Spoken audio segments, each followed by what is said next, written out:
All right, so before we get into the video real quick, let me just ask you guys a quick question. How many of you guys know a mother who doesn't keep their word? They'll say something, and then after that, they'll do the opposite, or they just don't hold up their end of the bargain, or they just don't do what they said they was going to do, right? All of us, right? You guys are probably victims yourself. You guys are probably the ones who be doing this shit anyway. So with that being said, let's get into it. So, how many of you guys know someone who just doesn't keep their fucking word, and it pisses you the fuck off? Because it's like, you may have good communication skills, and you would expect someone to just have the common courtesy to just be like, yo, like, I'm not gonna be able to make it, I'm sorry, I just can't make it today. You'd rather that than just being completely ignored, right? I like the same shit too. And I fall victim to this, and I've done this myself where I just didn't say shit, simply because of the fact that I didn't want that pressure of knowing that person's gonna be upset and possibly lashing out on me or something like that. So therefore, then these are all assumptions that I made, right? These are all assumptions that I made. So therefore, that's why I avoided texting that person. And I was like, you know what, I'm good. Maybe tomorrow I'll hit you up with an excuse like, yeah, I got caught up with something. My mom was, I had to go drop my mom off somewhere. She needed something, so I couldn't get to you, my brother. My fault. You feel me? How many of you guys thought about saying some shit like that, right? Just making up an excuse and just like coming with the excuse the following day, right? And meanwhile, on the other end, that person's probably like, yo, like, what the fuck, bro? Like, nigga has not texted me one time, bro, just to let me know, like, you over here looking all fresh, smelling all good, you fresh shower and everything. And then after that, you guys had a link up at 4 o'clock, 4:30, whatever it is. You sitting here prepared on your bed, and are you over here looking stupid because the person didn't tell you, and you sitting there for 30 minutes passes by. You're like, all right, cool, like, I'm not even gonna really say anything, but he's probably like running late or whatever. It's cool. Hour passes by. Oh no, this nigga low key wildin', bro. Like, I've been waiting here for like an hour, my nigga, dead ass. Like, where this nigga at? 2 hours passes by. All right, bro, like, fuck all this shit, man. Like, that ass, bro. Taking your shirt off and everything, you getting tight. And the thought process of the other person's like, yo, like I got some other shit to do, my nigga, but I'm not even gonna text this nigga. I'm gonna just, you know what? Matter of fact, I'm gonna tell this nigga my mom had some shit to do with me. Like, I had to go drop her off or some shit. All right, cool, I'll be valid. Next day, you at home, you tight, you like, yo, like, this nigga that stood me up, like, nigga said he was gonna pull up, nigga never pulled up, bro. Like, what the fuck? Like, what's going on, bro?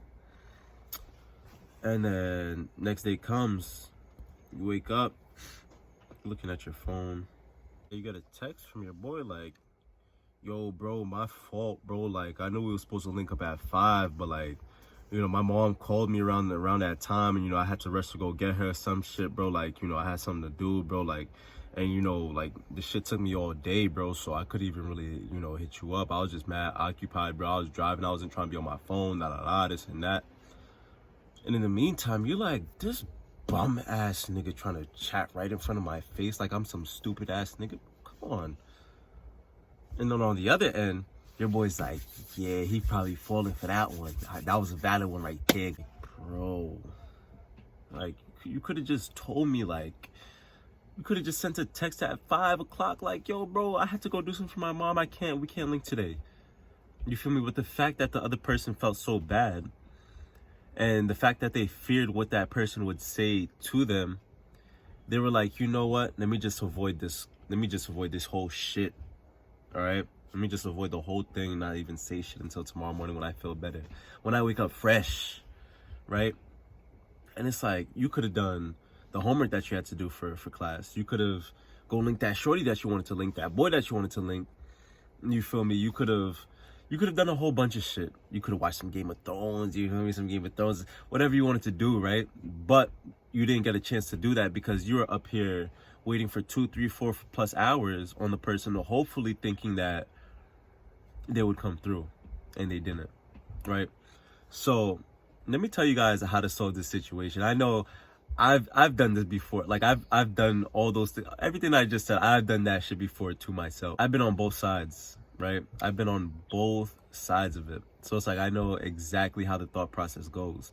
So now let me give you some action steps on how to resolve this whole situation. All right, so the first thing that you have to do when it comes to changing this bad habit of not keeping your word is first realizing that it's a bad habit, right? Because people could tell you all day long, but until you make the conscious decision that, yo, like, I really am bad at keeping my word, nothing's gonna change, right? Nothing's gonna change, because if you're unaware of the problem, how are you gonna change the problem? If you don't even see that it's a problem, right? So the first thing that I want you to do, either go in front of the mirror or even better, right? Take your phone, put the phone up and everything, and look at yourself and say, I admit that I do not keep my word. I do admit that this is a bad habit that I have. But now I'm willing to find a solution, and I'm willing to do whatever it takes to change that. All right, so the second step, stop making impulsive decisions. Stop.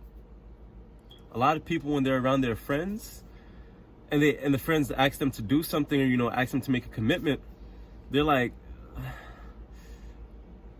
yeah, all right, bet, yeah, we could do that. Yeah, we could do that. Knowing that they can't do that. You feel me? They can't do that.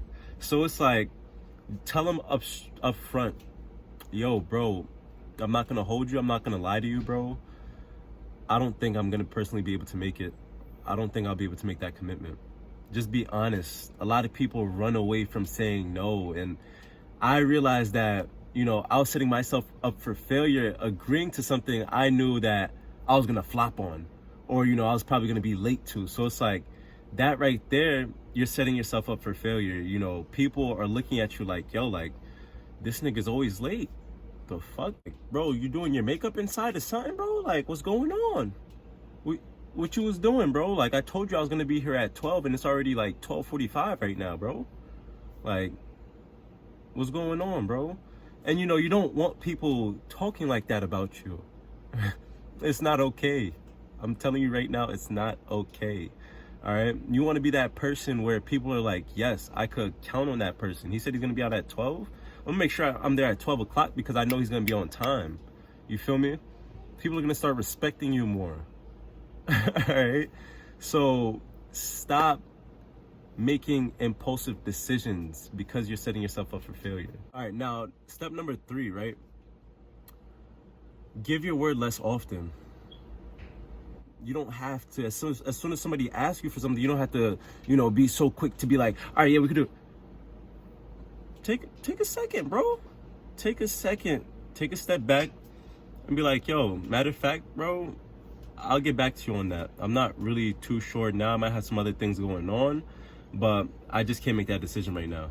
But I'll get back to you though, all right? Perfect. That's all you have to say. That's all you have to say. You don't have to feel bad. Stop feeling bad. Stop. That's the number one thing that fucks you up. Stop feeling bad. Tell that person you cannot make it. I'll get back to you. That's it. All right, so step number 4, right? Be quick to apologize. If you genuinely forgot that you had to do something with someone, you know, you bailed out on a commitment, be quick to apologize. So think about this, right? Let's say your friend gives you a glass of water. You guys are walking in the desert. You guys have another day to go. Another 2 days maybe, right? And he gives you the glass of water to hold. You're walking. You trip up on something. And then the shit falls and, you know, falls on the rock. There's a hole inside the glass now, right? Are you just going to stare at the glass and be like, and just watch the water pour out? Or are you going to try and, you know, find something to wrap it up with and, you know, fix that damage that you made, right? It's the same thing when it comes to making commitments, right? You make a commitment, you flop on it, don't just sit back and do nothing. Do something, and that something is apologize and let them know genuinely what was going on, all right? So with that being said, that concludes this video. Make sure you fucking Make sure you smash that like button. Make sure you leave a comment down below and share this with anybody that you think needs to hear this, because there's a lot of people. You know, almost all my friends need to hear this shit. So I know at least a couple of your friends need to hear it. So make sure you share that video.